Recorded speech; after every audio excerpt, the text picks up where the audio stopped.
안녕하세요. 현대자동차 자율주행 소프트웨어 개발 3팀 최수영 연구원입니다. 본 세션에서는 레벨 4 자율주행 시범 서비스를 확장하면서 발생한 경로 생성 알고리즘 관점에서의 문제와 쿼드라틱 프로그래밍 최적화 방법을 적용해 해결한 과정을 공유드릴 것입니다.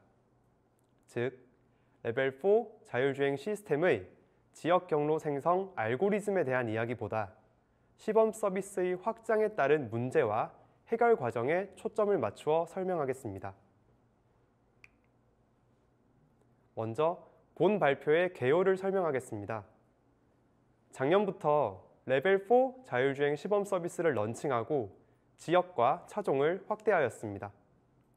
그 결과 경로 생성 알고리즘이 지속적으로 추가되어 복잡도가 증가하면서 서비스 확장에 필요한 시간과 인력이 증가하였는데요. 그 형태는 선형이 아닌 지수 형태로 증가하는 것을 느꼈습니다. 그래서 이 문제를 해결하는 것이 중요했습니다. 자율주행 시범 서비스를 효율적으로 확장하기 위해서는 필요한 시간과 인력이 적어야 합니다. 이를 위해 지역과 차종의 일반화된 경로 생성 알고리즘을 개발하였습니다. 이를 자율주행 시스템에 적용하여 효율적으로 시범 서비스를 확장할 수 있었던 경험을 설명하겠습니다. 먼저 레벨 4 자율주행 시범 서비스를 간략히 설명드리겠습니다. 레벨 4 자율주행이란 도심의 특정 구역에서 승객이 원하는 목적지까지 자동으로 주행하는 기능입니다. 레벨 4 자율주행 시범 서비스는 다음 과정으로 이루어지는데요. 승객이 앱으로 차량을 호출하면 차량이 승객이 있는 탑승지까지 주행합니다. 그리고 승객을 태워 목적지까지 이동한 후 승객이 하차하는 과정으로 이루어집니다. 본 서비스에 사용되는 차량은 솔라티 아이오닉 5의 자율주행 시스템을 적용한 차량입니다. 저희는 작년부터 레벨 4 자율주행 시범 서비스를 운영하였고 운영 지역을 세종시, 남양연구소, 성남시 판교 지역, 그리고 서울특별시 강남 지역으로 확장하였습니다. 이 중 일부 지역은 특정 기간 동안 운영을 하였고 다른 지역은 현재도 운영하고 있습니다. 서비스 운영 지역을 확장하면서 고객의 니즈에 맞춰 차종 또한 확대하였습니다. 현재는 아이오닉 5와 솔라티를 자율주행 차량으로 사용하고 있습니다.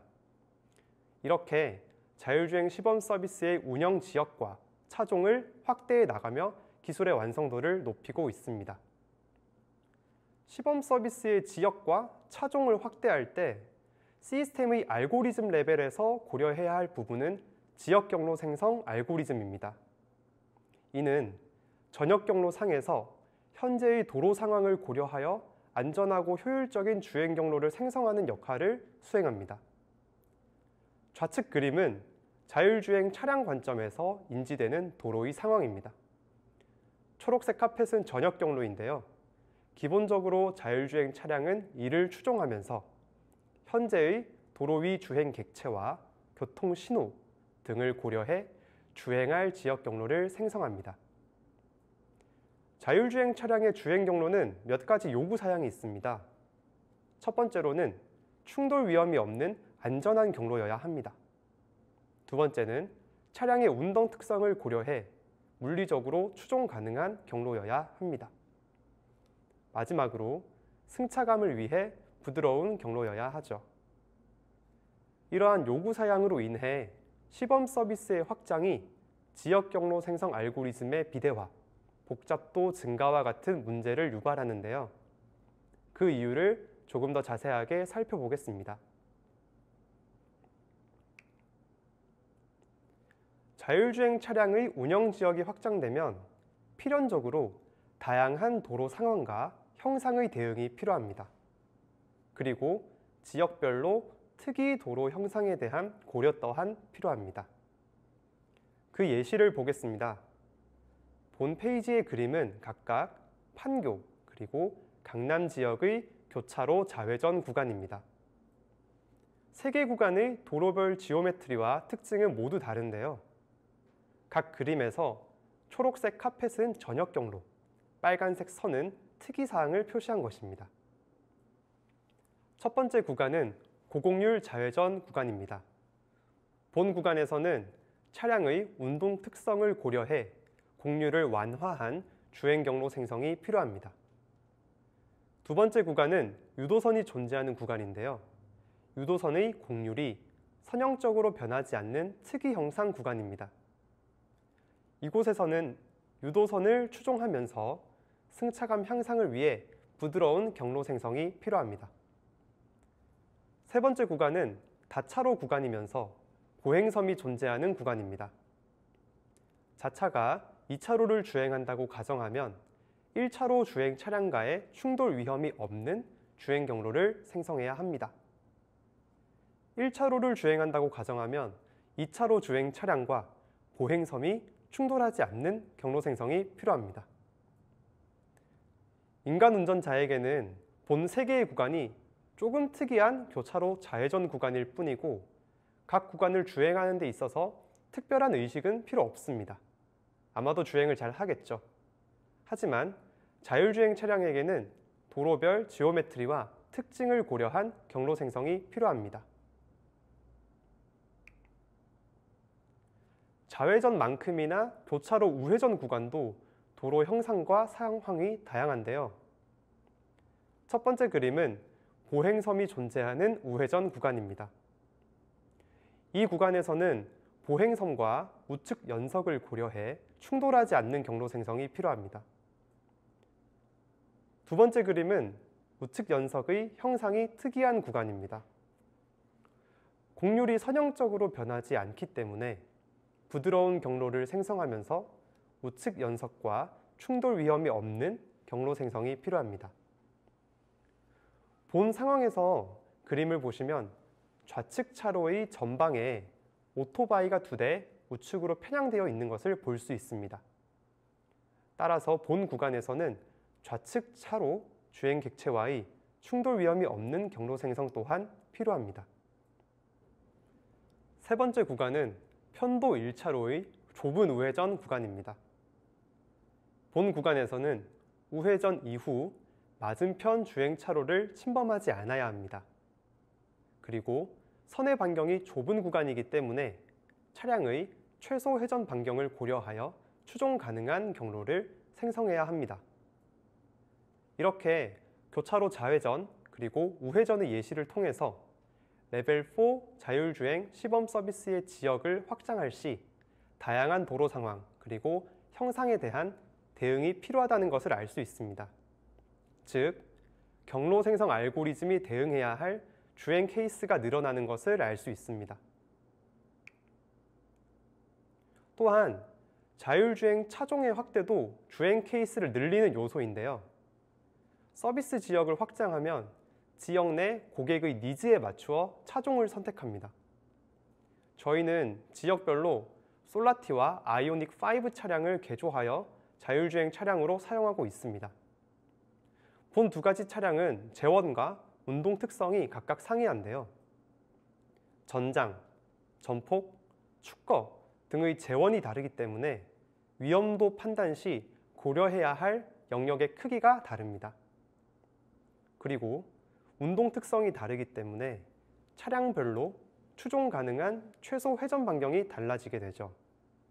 즉, 차량별로 재원과 운동 특성이 다르다는 것은 동일한 상황에서 주행 경로 또한 다르다는 것을 의미합니다. 본 페이지의 그림은 교차로 우회전 그리고 좌회전의 동일 구간에서 차량별 주행 경로를 표기한 것입니다. 파란색은 솔라티의 주행 경로, 자주색은 아이오닉 5의 주행 경로입니다.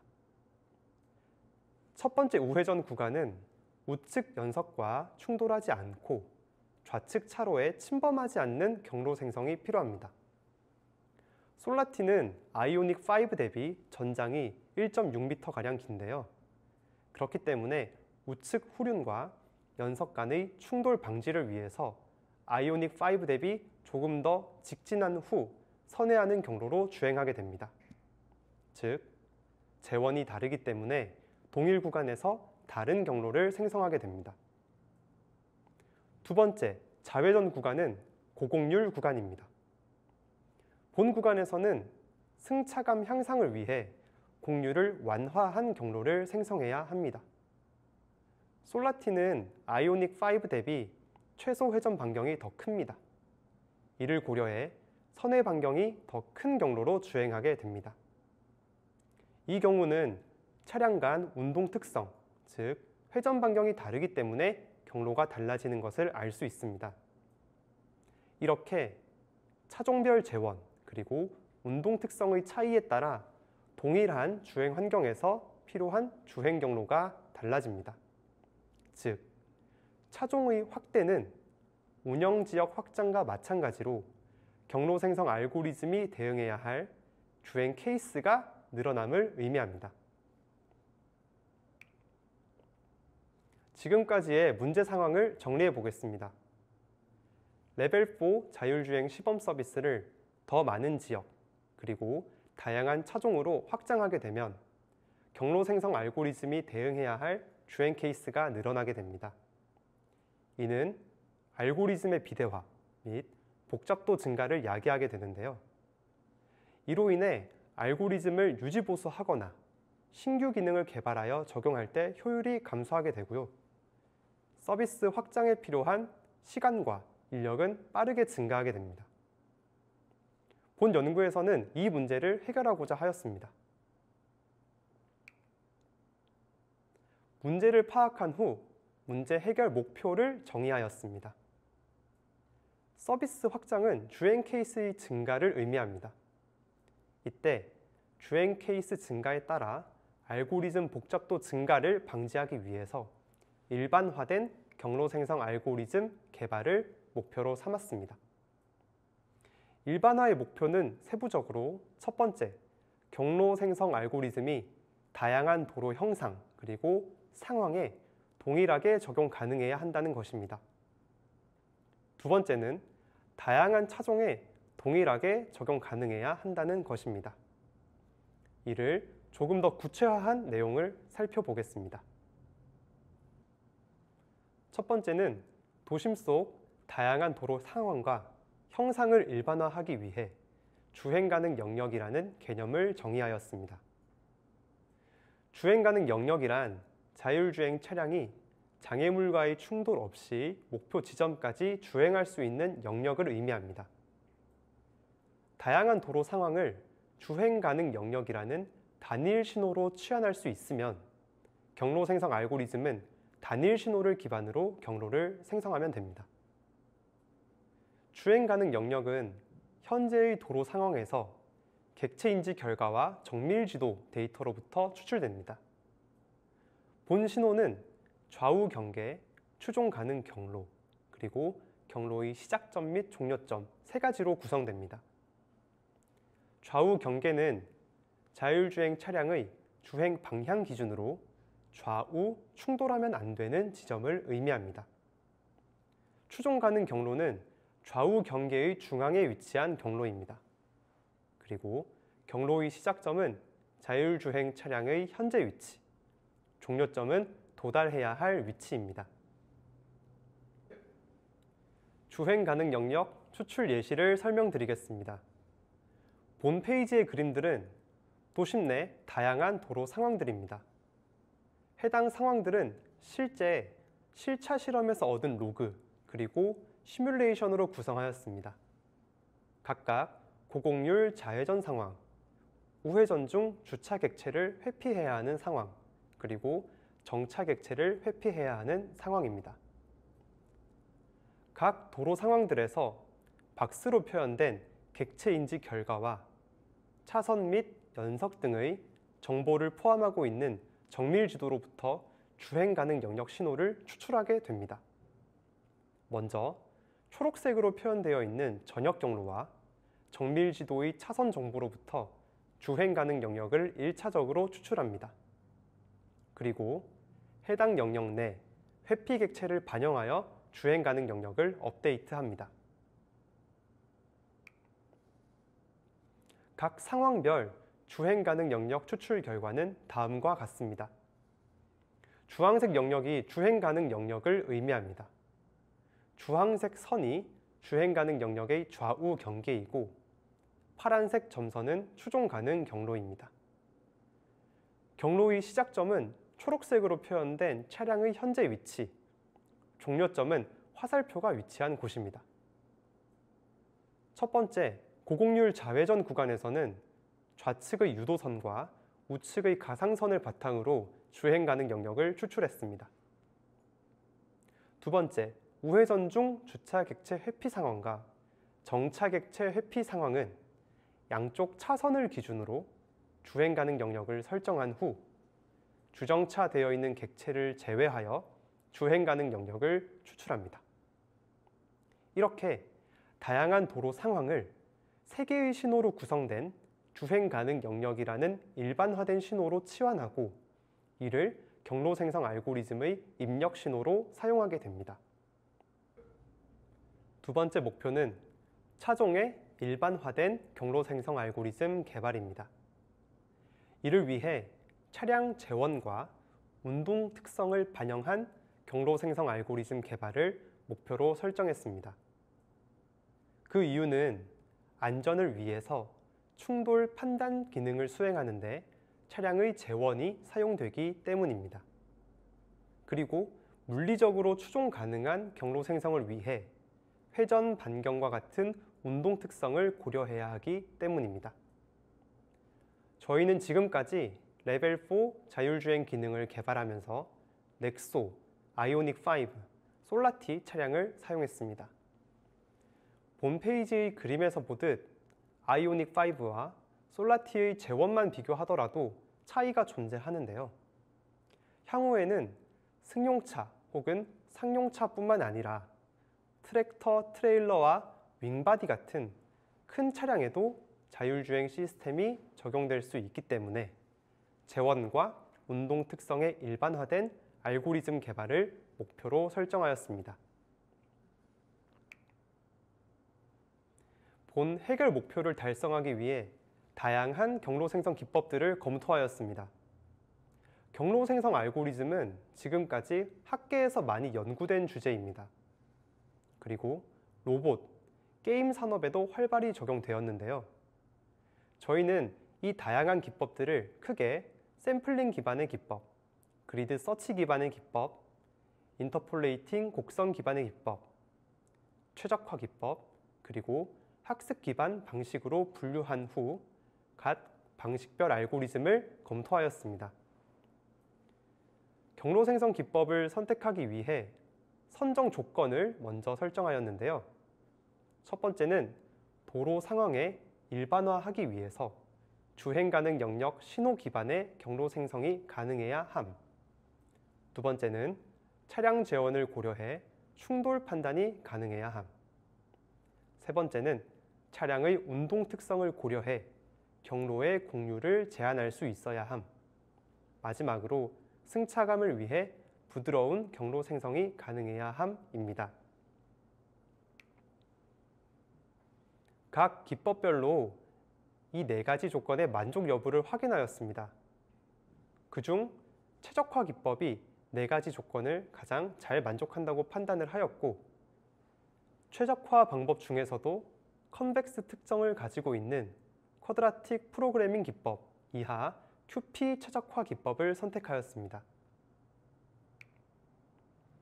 QP 최적화란 최적화 방법의 한 종류인데요. 목적 함수가 2차식이고 제약 함수는 어파인 함수인 컨벡스 최적화 문제입니다. QP 최적화 문제를 푼다는 것은 제약 함수를 만족하면서 목적 함수를 최소로 만드는 해를 찾는 것입니다.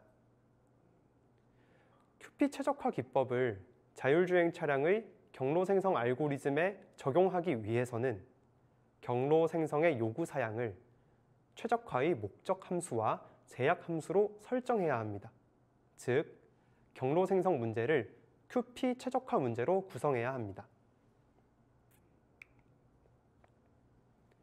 자율주행 차량의 주행 경로 요구 사양 중 충돌 판단, 곡률 제한, 운동 특성 반영은 반드시 지켜져야 합니다. 따라서 이 세 가지 사양은 제약 함수로 설정하였습니다. 그리고 승차감 향상을 위한 경로의 부드러움 정도, 안전성 향상을 위한 여유거리를 목적 함수로 설정하였습니다. QP 최적화의 장점은 제약 함수와 목적 함수를 얼마든지 추가할 수 있다는 것입니다. 그리고 목적 함수와 가중치를 조절하여 특정 기능에 최적화된 경로를 생성할 수 있습니다. QP 최적화 기반의 경로 생성 알고리즘을 구현하여 다양한 상황에서 검증하였습니다. 이때 검증 목표는 세 가지였습니다. 첫 번째, 주행 가능 영역 신호를 기반으로 경로 생성이 가능한가? 두 번째, 재원과 운동 특성이 다른 차종에 동일하게 적용될 수 있는가? 세 번째, 본 알고리즘이 생성한 경로가 요구 사양을 만족하는가입니다. 총 6가지 구간에서 QP 최적화 경로 생성 결과를 공유드립니다. 각 그림에서 주황색 선은 주행 가능 영역의 좌우 경계, 파란색 선은 솔라티의 경로, 자주색은 아이오닉 5의 경로입니다. 그리고 검정색 박스는 솔라티의 궤적입니다. 첫 번째 고곡률 좌회전 구간에서는 좌측의 유도선과 우측의 가상선을 주행 가능 영역으로 설정하였습니다. 경로 생성 결과 차량의 최소 회전 반경을 고려해 곡률 제한을 초과하지 않으면서 완화된 경로를 생성하는 것을 확인하였습니다. 두 번째, 다차로 좌회전 구간은 자차가 2차로를 주행하는 상황입니다. 이때 1차로 주행 차량과의 충돌 방지를 위해 2차로의 좌우 차선을 주행 가능 영역의 경계로 설정하였습니다. 그 결과 솔라티와 아이오닉 5 모두 1차로를 침범하지 않는 경로를 생성하였습니다. 정차객체 회피 구간에서는 솔라티 차량으로 QP 최적화 경로를 생성하였습니다. 솔라티가 아이오닉 5 대비 재원과 최소 회전 반경이 크기 때문입니다. 양쪽 차선과 정차 객체를 고려해 주행 가능 영역을 설정하였습니다. 경로 생성 결과 솔라티의 재원을 고려해 주행 가능 영역의 경계와 충돌하지 않으면서 최소 회전 반경을 고려한 경로를 생성함을 확인하였습니다.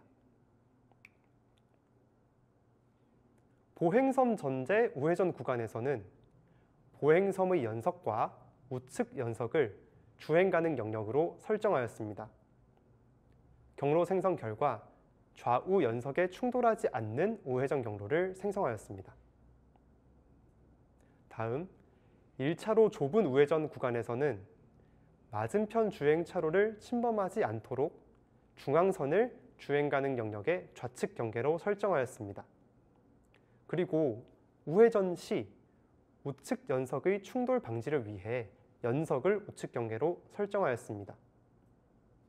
본 구간은 선회 반경이 좁은 구간이기 때문에 차량의 최소 회전 반경을 곡률 반경의 제약 함수로 설정하였습니다. 경로 생성 결과 솔라티와 아이오닉 5 모두 주행 가능 영역과 충돌하지 않고 최소 회전 반경 조건을 만족하는 경로를 생성하였습니다. 마지막으로 주차 객체 회피 우회전 구간에서는 양쪽 차선을 기준으로 주행 가능 영역을 설정하고 주차되어 있는 객체를 제외하여 주행 가능 영역을 업데이트하였습니다. 최적화 경로 생성 결과 우회전 후 좌측으로 차로 변경하는 경로를 생성하였습니다. 시뮬레이션과 실차 실험을 통해 본 알고리즘이 다양한 도로 상황 그리고 차종에 일반화되어 적용 가능함을 확인하였습니다. 그리고 자율주행 차량의 주행 경로 요구 사양 또한 만족함을 확인하였습니다. 본 알고리즘은 레벨 4 자율주행 시범 서비스에 적용이 되었고 이후 지역과 차종을 확대하였을 때에도 알고리즘의 큰 변경 없이 시범 서비스를 효율적으로 런칭할 수 있었습니다. 본 세션의 발표 내용을 정리하겠습니다. 작년부터 자율주행 시범 서비스를 런칭하고 지역과 차종을 확대하였는데요. 그 결과 경로 생성 알고리즘이 지속적으로 추가되어 복잡도가 증가하는 문제가 발생하였습니다. 이를 해결하기 위해 다양한 도로 상황과 차종의 일반화된 경로 생성 알고리즘을 개발하고자 하였습니다. 다양한 도로 상황을 일반화하기 위해 주행 가능 영역 신호를 정의하였습니다. 이와 함께 차량 재원 그리고 운동 특성을 반영할 수 있는 QP 최적화 기반의 경로 생성 알고리즘을 개발하였고 자율주행 시스템에 적용하였습니다. 그 결과 레벨 4 자율주행 시범 서비스를 효율적으로 확장할 수 있었습니다. 본 세션은 여기서 발표를 마무리하겠습니다. 저희 팀은 레벨 3, 레벨 4 자율주행 시스템의 판단 알고리즘을 개발하고 있습니다.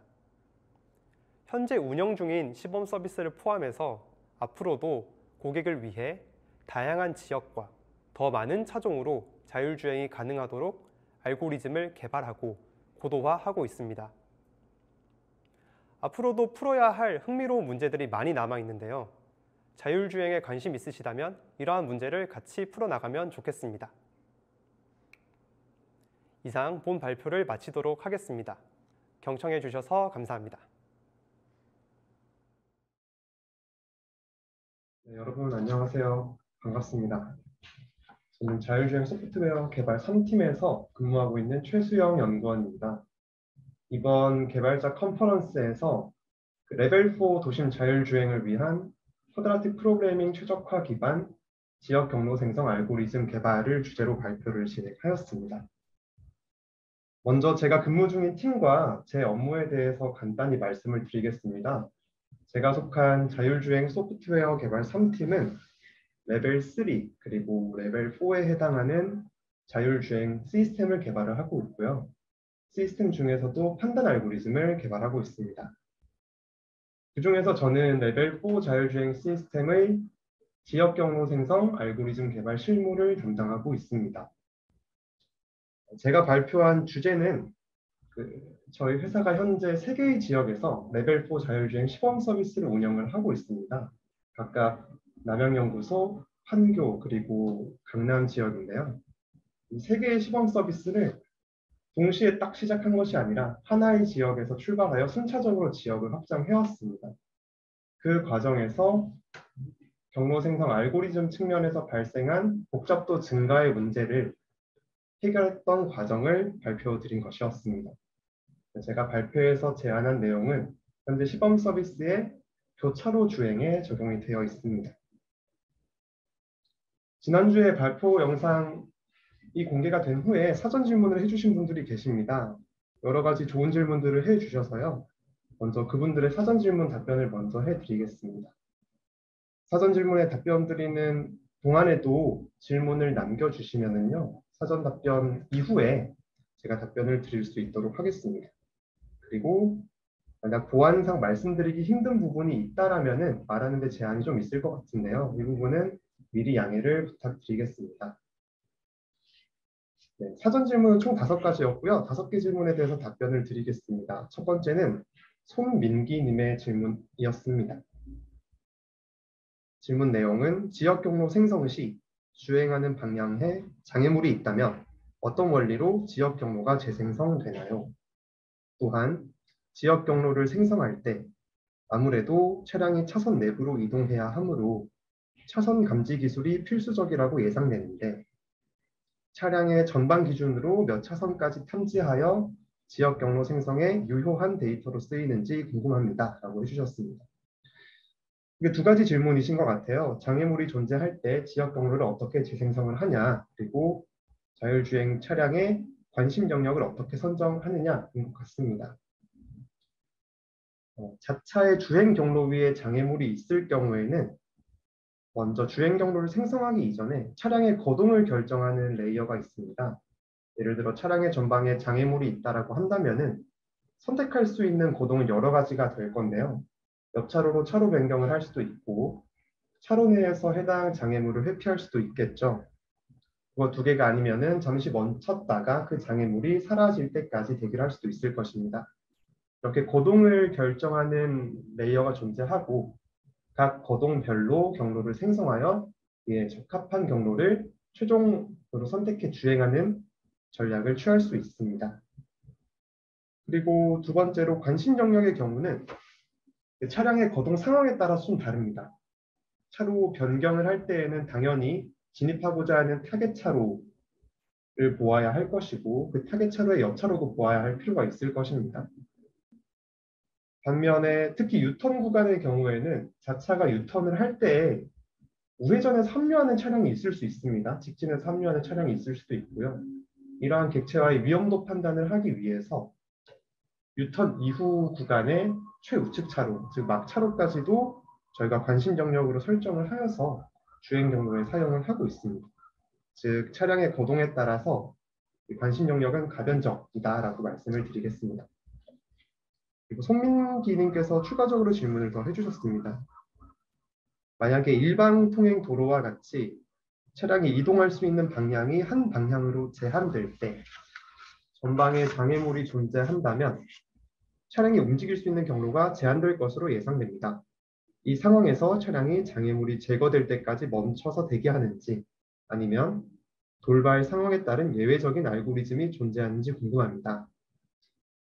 말씀해 주신 상황이 정말 1차로 도로가 하나만 있는 상황이고 장애물이 앞에 있어서 주행 가능한 경로가 그리고 영역이 아예 없는 상황을 말씀해 주신 것 같아요. 먼저 인간 운전자라면은 세 개의 액션을 취할 것 같습니다. 첫 번째로 내려서 장애물을 직접 치울 수가 있겠고요. 두 번째로 운전을 잘 하시는 분이라면은 그 좁은 영역 내에서도 이렇게 충돌 없이 잘 주행을 하실 수도 있을 거예요. 그리고 세 번째로는 후진을 해서 우회 경로로 가실 수도 있을 것 같습니다.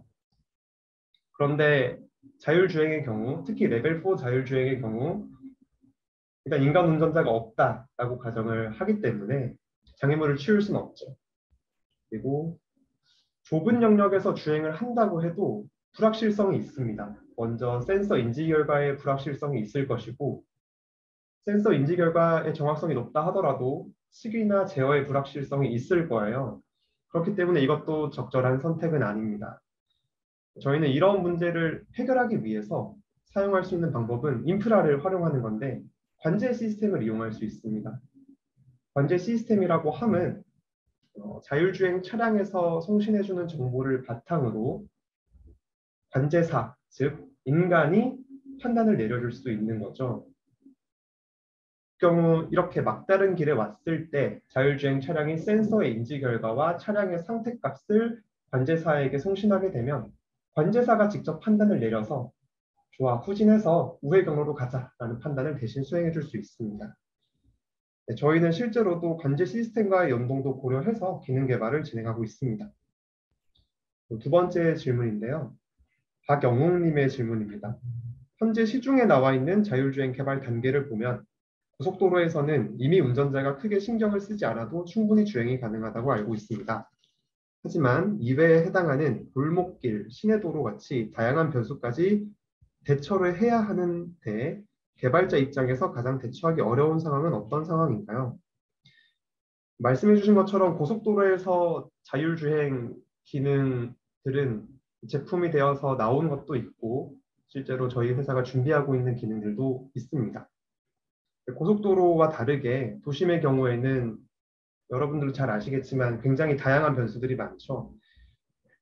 제가 개발을 하면서 가장 어려웠던 거는 그 기본 규칙이 지켜지지 않는 상황들이었습니다. 즉 도심의 공공도로를 생각해 보면 규칙들이 있는데요. 차선이나 신호등과 같은 요소들이 이 도로의 규칙들을 만들어줍니다. 그래서 교통 흐름을 제어하고 통제를 하죠. 이 규칙이 있으면은 불확실성도 줄어들고 다양성도 줄어들어서 알고리즘 짜기 편합니다. 그런데 이런 규칙들이 깨지는 상황들이 있습니다. 예를 들어서 무단횡단하는 보행자가 있다든지 해당 차로 내에서 역주행하는 차, 오토바이가 있다든지 혹은 뭐 중앙선을 넘는 차량이 있다든지 하는 것들이요. 이렇게 기존 규칙에서 벗어나는 상황들에 또 안전하게 동작할 수 있는 알고리즘을 개발을 하는 게 저는 가장 어려웠던 부분이었던 것 같습니다. 그리고 세 번째 질문입니다. 세 번째는 그 알고리즘 기법에 대해서 질문을 주셨어요. 정다훈님의 질문인데요. 총 세 가지 작은 질문들이 있습니다. 첫 번째는 뉴턴스 메서드보다 쿼드라틱 프로그래밍, 지금 더 QP라고 이야기하겠습니다. QP가 더 적합하다고 말씀하신 게 제약 조건을 다룰 수 있다는 점에서 그렇게 생각하면 될까요? 말씀해 주신 것처럼 제약 함수를 다루기에 QP 방법이 더 쉽다, 유리하다라고 판단을 했습니다.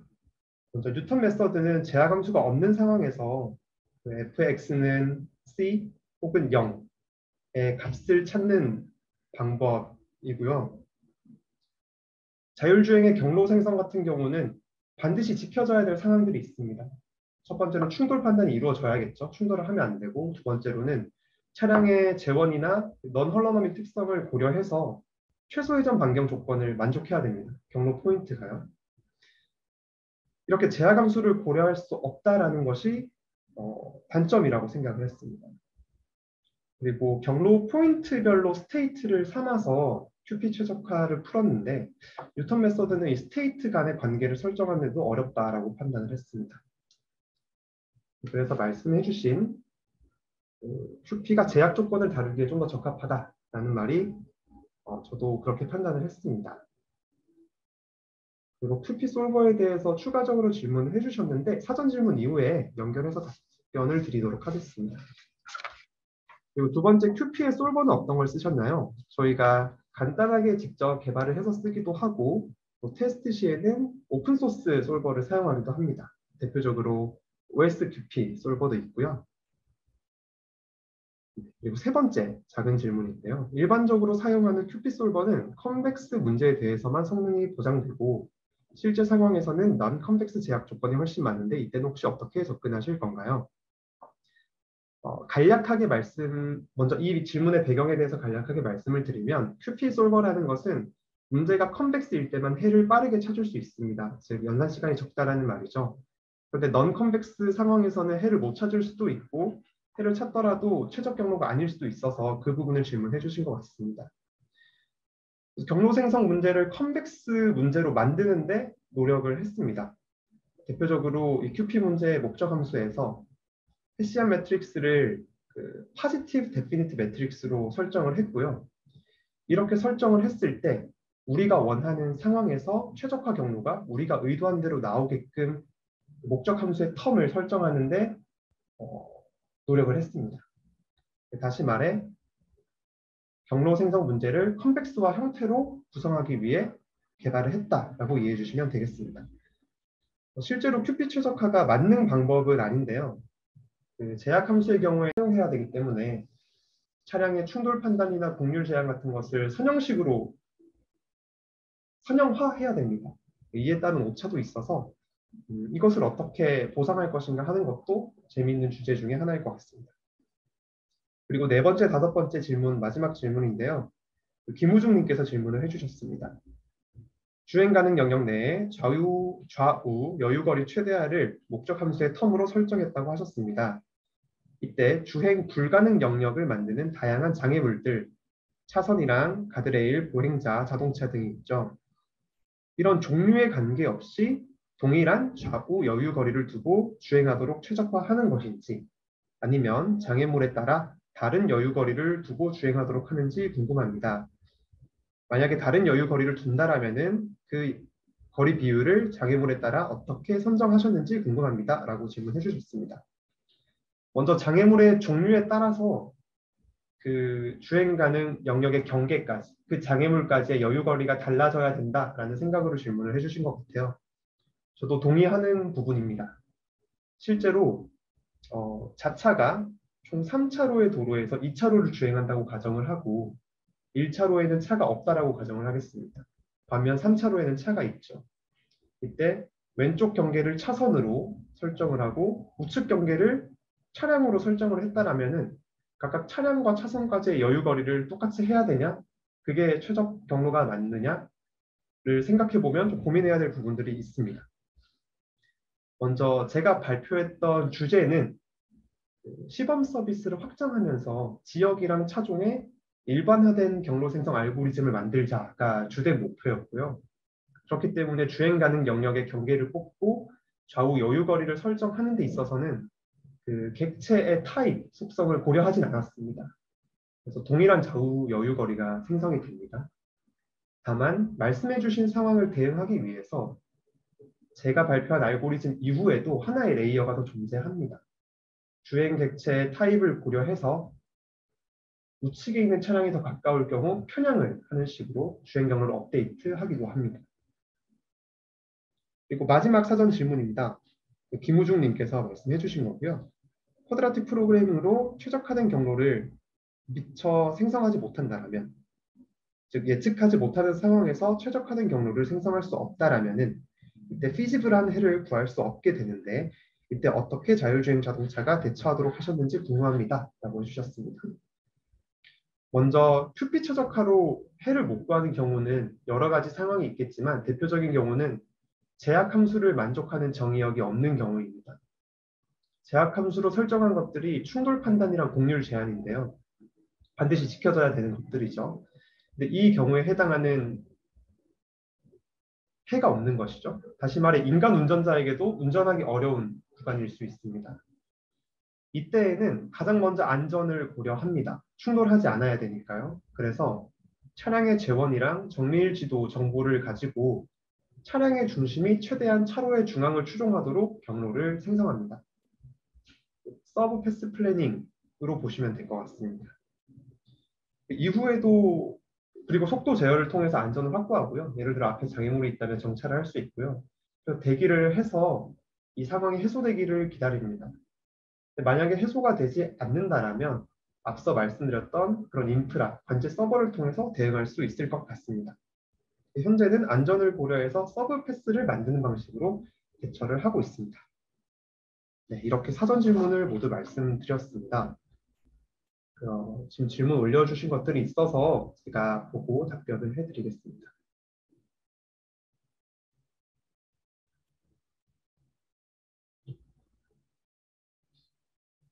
강원대학교 홍창범님께서 큐피 솔버를 푸는 문제에서 제한 조건들이 가끔 모순이 있다고 충돌하는 경우에는 어떻게 해결하셨나요? 이 경우에 솔버를 돌렸을 때 해를 못 찾거나 하는 경우인 것 같아요. 제가 질문을 정확하게 이해를 못했는데 제한 조건들이 모순이 있다고 충돌하는 상황을 조금 더 구체적으로 말씀을 해주시면 제가 답변을 해드릴 수 있을 것 같습니다.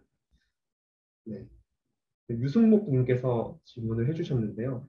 경로 생성 알고리즘을 개발하고 나서 해당 알고리즘에 대한 시험 평가 과정은 어떻게 진행되나요? 저희가 알고리즘을 검증하는 것은 되게 중요한 과정이고 특히 자율주행의 경우에는 안전이 되게 중요한 목표이기 때문에 이런 시험 평가 과정이 굉장히 중요합니다. 크게는 두 가지로 나눌 수가 있습니다. 시뮬레이션으로 검증을 하고 실차 실험으로 검증을 합니다. 순서는 시뮬레이션을 먼저 진행하게 됩니다. 이때 시뮬레이션의 경우에는 시뮬레이션 툴들을 사용할 수도 있고요. 저희가 실차 실험을 하면서 그 센서 인지 결과와 정밀 지도 데이터 등을 로그로 남기기도 합니다. 즉 실험 당시의 상황을 저희 연구실에서도 재현을 할 수가 있는 것이죠. 이렇게 시뮬레이션과 이 실차 실험의 로그를 이용해서 개선한 알고리즘을 먼저 검증하는 과정을 거칩니다. 그 이후에 실차 실험을 통해서 이 최종적으로 알고리즘을 검증하는 과정으로 진행하고 있습니다. 그리고 발표의 시간 관계상 이채원님과 송영섭님까지의 질문만 답변을 해드리도록 하겠습니다. 이채원님께서 한국에서 구매한 차량이 해외로 갈 때의 상황이 발생한다면 그 나라의 지형과 경로 특성을 프로그램이 인식하고 차량의 특성에 맞게 주행 방법을 생성해 주는지 궁금합니다. 또 앞으로 자율주행 프로그램의 궁극적인 목표가 궁금합니다. 굉장히 개발 실무자로서 답변을 하기 쉽지 않은 큰 목표에 대해서 말씀을 해주신 것 같은데요. 말씀해 주신 게 제 발표 주제랑도 좀 연관이 있습니다. 시범 서비스를 확장하다 보니까 대응해야 할 지역이 너무 다양해져서 알고리즘이 복잡해졌고 이를 해결하기 위해서 일반화된 알고리즘을 짜고자 했던 거죠.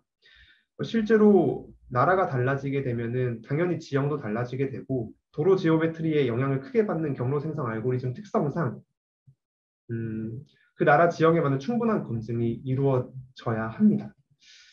그래서 그 나라의 지형에 대해 프로그램이 인식하고 차량의 특성에 맞게 주행 방법을 액티브하게 현재 알고리즘이 스스로 개선을 하지는 못하고요. 현재 접근 방법은 최대한 일반화된 경로 생성 알고리즘을 짜자라는 목표를 가지고 있고요. 말씀해 주신 목표를 달성하는 데는 요즘 활발히 연구되고 있는 학습 기반의 모션 플래닝 기법을 사용하는 것도 하나의 방법이 될 것 같습니다. 그 나라의 데이터를 취득할 수만 있다라면은 그 데이터를 바탕으로 빠르게 기능을 개선을 할 수 있으니까요. 또 앞으로 자율주행 프로그램의 궁극적인 목표가 궁금합니다. 결과적으로 여기는 제 개인적인 생각이 들어가게 되는데요. 레벨 2, 레벨 3에 해당하는 흔히 우리가 ADAS로 지칭하는 기능들은 고속도로에서 운전자들의 안전을 보장하는 게 가장 큰 목표고 운전에 대한 피로를 줄여주는 편의 기능을 개발하는 게 목표죠. 제 생각엔 레벨 4에서 5에 해당하는 자율주행 기술은 다르게 적용이 될 수도 있을 것 같아요. 개인 차량이 아니라 셔틀 서비스에도 도입이 될 수 있고요. 한 가지 선례로 볼 수 있는 것은 저기 미국 GM의 자회사인 크루즈에서 현재 샌프란시스코 지역에서 유상 무인 자율주행 서비스를 제공하고 있는데요. 되게 재밌는 거는 서비스의 운영 시간이 저녁대입니다. 밤 10시부터 새벽까지죠. 이때 이동의 니즈는 있을 수 있는데 택시가 없을 수는 있죠. 이런 기존 우리 인간이 제공하지 못하는 시장을 자율주행이 현재 제공을 하고 있는 예시가 있습니다. 그래서 그 부분을 저희도 향후 제공할 수 있지 않을까라는 제 개인적인 생각을 해봅니다. 그리고 마지막 질문입니다. 송영석 님인데요.